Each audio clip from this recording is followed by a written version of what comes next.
నమస్కారం city news కి స్వాగతం. ఈనాటి ముఖ్యాంశాలు.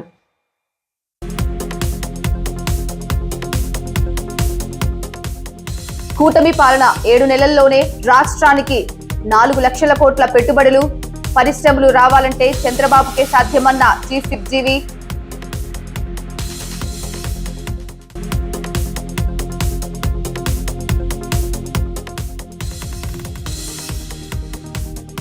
శివశక్తి ఆధ్వర్యంలో బస్ షెల్టర్ల నిర్మాణానికి శ్రీకారం, స్థల పరిశీలన చేసిన చీఫ్ విప్ జీవి.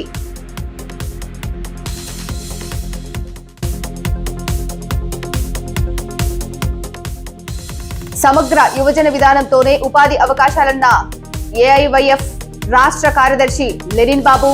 మోడీ ప్రభుత్వం నిరుద్యోగం పెంచుతుందని వ్యాఖ్యలు.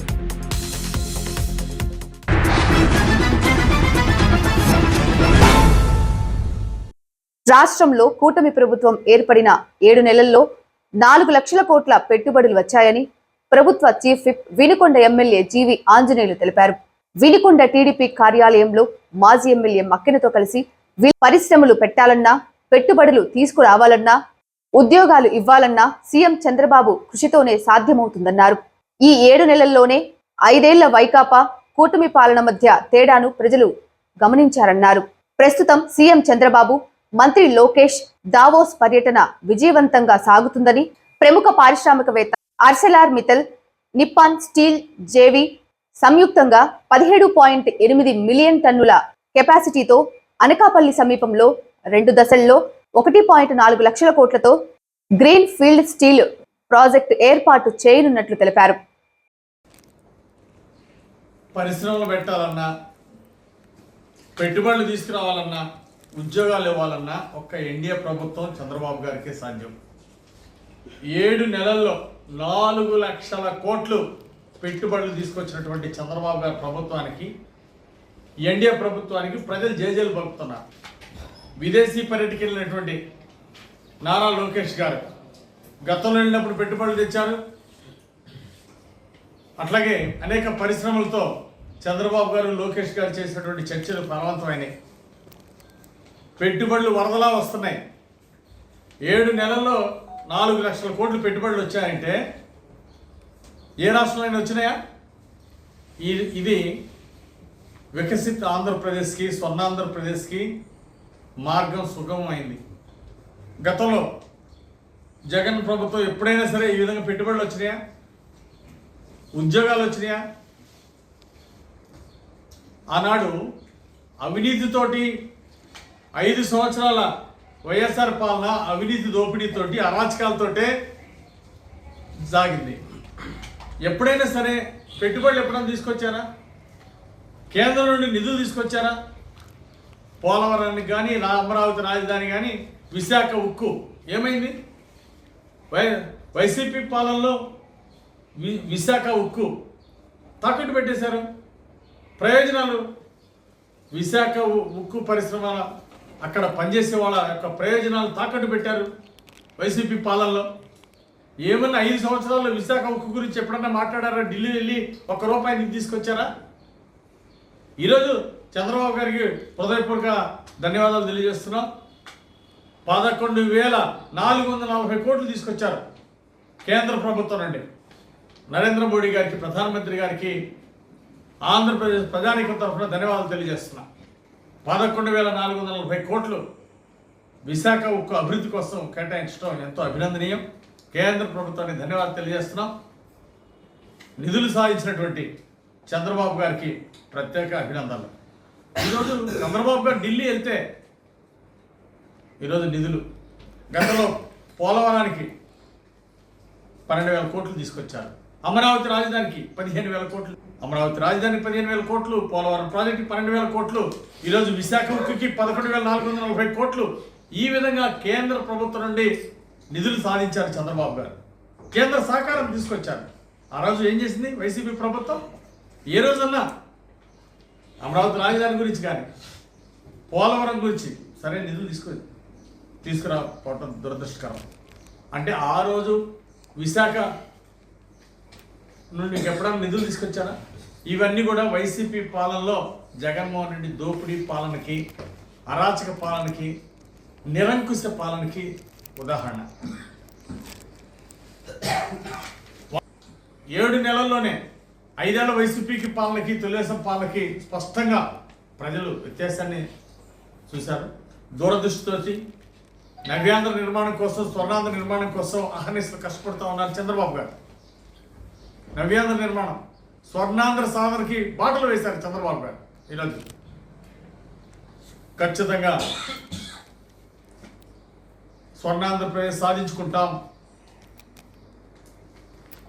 విశాఖ ఉక్కు ఆంధ్రుల హక్కు, ఈ నినాదాన్ని మొత్తం మన చిన్నప్పటి నుంచి కూడా గమనిస్తూ ఉన్నాం. ఆ ప్రాంతం ఈ రాష్ట్రానికే అది తలమానిపోయింది. దాన్ని రక్షించుకునేదానికి ఈ రోజున నష్టాలను నడుస్తుంటే ఆ ఉక్కుని మనం సంరక్షించుకునేదానికి ఈ రోజున ముఖ్యమంత్రి చంద్రబాబు నాయుడు గారు ఆ కుంఠిత దీక్షతో పనిచేస్తూ మరి ఈ రోజున ప్రధానమంత్రి గారితో, అమిత్ షా గారితో మాట్లాడి దాదాపు 12,000 కోట్ల రూపాయలు రోజు నిధులు తీసుకురావడం జరిగింది. తద్వారా ఆ నష్టాల నుంచి లాభాలకు తెచ్చేదానికి ఇది ఉపయోగపడుతుంది. సరే, ప్రభుత్వం ఏర్పడి 7 నెలల కాలం ఉంది. ఈ 7 నెలల కాలంలో ఇందాక మన చీఫ్ విప్ గారు చెప్పినట్టు ఎన్ని పనులండి?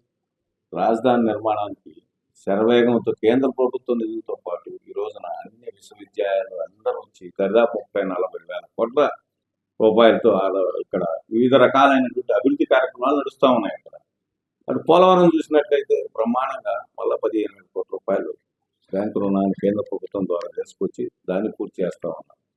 ఈ విధంగా మరి అట్లయితే రైల్వే జోన్ని సాధించారు. చెప్పినటువంటి ప్రతి మాటని నాటి విభజన సమయంలో ఏదైతే ఉన్నాయో వాటన్నిటిని కూడా క్రమ పద్ధతిలో సాధించుకునే నైపుణ్యం, అదేవిధంగా ఆయన అనుభవాన్ని ఈ రోజున ముఖ్యమంత్రి గారు మన పిల్లల భవిష్యత్తు కోసం ఈరోజు చేస్తున్నారని సందర్భంగా తెలియజేస్తూ, యువనాయకుడైనటువంటి నారా లోకేష్ గారు ఓ పక్క పవన్ కళ్యాణ్ గారు ఈరోజు కూడా జోడెద్దులాగా బ్రహ్మాండంగా ముఖ్యమంత్రి గారికి అనుసంధానం చేస్తూ ముందుకు పోతున్నారు.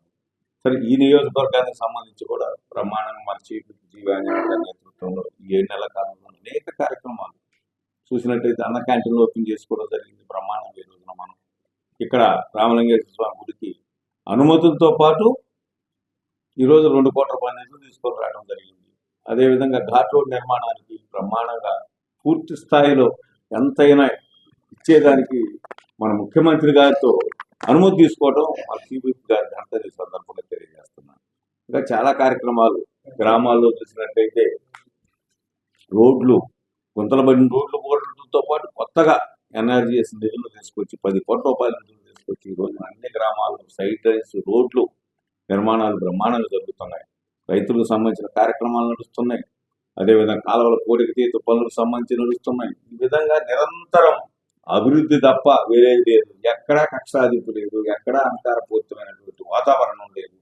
గతంలో ఇంత చెప్తే ఇంత మాట్లాడి ఏమి చేయలేని పరిస్థితి. గత 5 ఏళ్ల కాలంలో ఈ నియోజకవర్గంలో నేను అడుగుతున్నా, ఒక్క పని పూర్తి చేశారా? ఒక్క పని మాట్లాడితే నేను ఆ రూట్ అంటారు, ఈ గుడి అంటారు, ఈ బడి అంటారు, ఇది అంటారు. ఏం చేశారు? వినుకొండ పట్టణంలో ఏమన్నా తాగునీటి స్కీముని పూర్తి చేయగలిగారా? చేయలేకపోయారు. గుడి నిర్మాణం ఎక్కడ? కనీసం ప్రజా విరాళంతో ప్రజలు ఇచ్చినటువంటి విరాళాన్ని దుర్వినియోగం చేసి ఆ ఘాట్ రోడ్ని అక్కడే ఆపారు, గుడిని అక్కడే ఆపారు. ఎన్ఎస్పి కాలనీలో జీవాంజనేయులు గారికి ఇచ్చినటువంటి అనుమతులతో ఒక్క పని పూర్తి చేయరా? ఎక్కడైనా ఒక పని ఇది పూర్తి చేసామని చెప్పానండి. కాబట్టి ఇది నిరంతరం పనిచేసే క్రమంలో జీవి ఆంజనేయులు గారు, చీఫ్ విప్ గారి నేతృత్వంలో బ్రహ్మాండంగా అధికారులు పనిచేస్తున్నారు. సంక్షేమ కార్యక్రమాలు అందుతున్నాయి, అభివృద్ధి కార్యక్రమాలు అందుతున్నాయి. ముఖ్యమంత్రి గారిని ఆదర్శంగా తీసుకొని మరి ఇటు మన ఎమ్మెల్యే గారు మేమందరం కూడా ముందుకు పోతున్నామని సందర్భంగా తెలియజేస్తాం. వినికొండ మండలంలోని బ్రాహ్మణపల్లి, జాలలపాలెం గ్రామాలలో పొలం పిలుస్తోంది కార్యక్రమాన్ని నిర్వహించి ఉద్యానవన పంటల సబ్సిడీ స్కీములు, సస్యరక్షణ గురించి రైతులకు అవగాహన పల్నాడు జిల్లా వ్యవసాయ అధికారి ఐ మురళి కల్పించారు.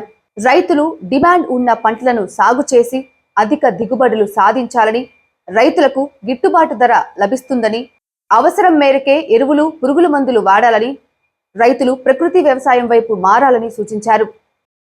వినికొండ నియోజకవర్గ ప్రజల ప్రయోజనార్థం శివశక్తి లీలా అంజన్ ఫౌండేషన్ ఆధ్వర్యంలో 4 బస్సు షెల్టర్లను ఏర్పాటు చేస్తున్నట్లు చీఫ్ విప్ ఎమ్మెల్యే జీవి ఆంజనేయులు తెలిపారు. బస్సు షెల్టర్ల నిర్మాణానికి మంగళవారం కూటమి నాయకులతో కలిసి స్థల పరిశీలన చేశారు. పట్టణంలోని నర్సాపేట రోడ్డు, మార్కాపురం రోడ్డు, కారంపూడి రోడ్డులో స్థలాలను పరిశీలించి ఫౌండేషన్ నిధులతో 2-3 నెలల్లో షెల్టర్లు పూర్తి చేస్తామని తెలిపారు. బస్ షెల్టర్స్ లేక టౌన్లో ప్రయాణికులు చాలా ఇబ్బంది పడుతున్నారు. గ్రామ సీమల నుండి వచ్చేటువంటి వాళ్ళు, అలాగే టౌన్ నుండి ఎక్కడికైనా వెళ్ళాలంటే ఇటు మార్కాపురంలో బస్ షెల్టర్ లేదు, అలాగే కారంపూడి రోడ్లో బస్ షెల్టర్ లేదు, నర్సరావుపేట రోడ్లో బస్ షెల్టర్ లేదు. ఇవన్నీ కూడా బస్ షెల్టర్ అవసరం అని చెప్పేసి మున్సిపల్ కమిషనర్, కౌన్సిలర్స్ అందరూ కూడా అడగడం జరిగింది. అందువలన శివశక్తి ఫౌండేషన్ ద్వారా ఇక్కడ బస్ షెల్టర్స్ ఏర్పాటు చేయడానికి నిర్ణయించడమైంది. మున్సిపల్ కమిషనర్ గారు అలాగే కౌన్సిల్ సిబ్బంది ఎక్కడ అవసరం అనుకుంటే కౌన్సిలర్స్ అందరూ అక్కడ 4 వైపులా 4 బస్ షెల్టర్స్ నిర్మాణానికి Veltur road, Narasaraopet road, Markapuram road, Karampudi road 4 వైపులు 4 బస్ షెల్టర్స్ శివశక్తి ఫౌండేషన్ పేరుతో నిర్మిస్తాం. తొందరలోనే రానున్న 1-2 నెలల్లోనే ఈ బస్ షెల్టర్స్ నిర్మాణాన్ని పూర్తి చేస్తాం. అట్లాగే మున్సిపల్ కమిషనర్ గారిని కూడా కోరుతున్నా, ఇంకెక్కడైనా అవసరం అయితే మున్సిపాలిటీ నుండి ఇంకో 2-3 ఎక్కడైనా అవసరం అయితే అవి కూడా ఏర్పాటు చేయాలని మున్సిపల్ కమిషనర్ ఎంఎస్సి బోస్ గారిని కోరుతా ఉన్నాను. సినీ నటులు రఘుపతి వెంకయ్య అవార్డు గ్రహీత గుమ్మడి వెంకటేశ్వరరావు వర్ధంతి సందర్భంగా జనవరి 26న వినుకొండ నియోజకవర్గ స్థాయిలో ఎండిఓ కార్యాలయం వద్ద పద్యాల పోటీలు నిర్వహిస్తున్నట్లు గుమ్మడి కళాపీఠం వ్యవస్థాపకులు గుమ్మడి తెలిపారు. అదే రోజు జరగనున్న మాతృదేవోభవ, పితృదేవోభవ సభా కార్యక్రమంలో ప్రైజ్ మనీ అందజేయబడుతుందని, పోటీలలో పాల్గొనదలిచిన వారు 9440357280 నెంబర్ను సంప్రదించాలన్నారు. మోడీ ప్రభుత్వం దేశంలో నిరుద్యోగ సమస్య పరిష్కరించడంలో ఘోరంగా విఫలం కావడంతో పాటు నిరుద్యోగం రికార్డు స్థాయిలో పెంచుతున్నారని, సమగ్ర యువజన విధానం ద్వారా నిరుద్యోగ సమస్య నిర్మూలించవచ్చునని ఏఐవైఎఫ్ మాజీ జాతీయ కార్యదర్శి గుజ్జుల ఈశ్వరయ్య అన్నారు. మంగళవారం వినుకొండలో శివయ్య స్తూపం వద్ద జరిగిన ఏఐవైఎఫ్ పల్నాడు జిల్లా ప్రథమ మహాసభ సందర్భంగా జరిగిన బహిరంగ సభలో ముఖ్య అతిథిగా ఆయన హాజరయ్యారు. అందులో యువకులకు సంబంధించి ఈరోజు జరిగేటువంటి మహాసభ సందర్భంగా యువకులంటే కేవలం పుస్తకాలకు మాత్రమే పరిమితమైనటువంటి పురుగులు కాదు, యువకులంటే కేవలం రకరకాలైనటువంటి వ్యసనాలకు బానిసయ్యేటువంటి వాళ్ళు కాదు.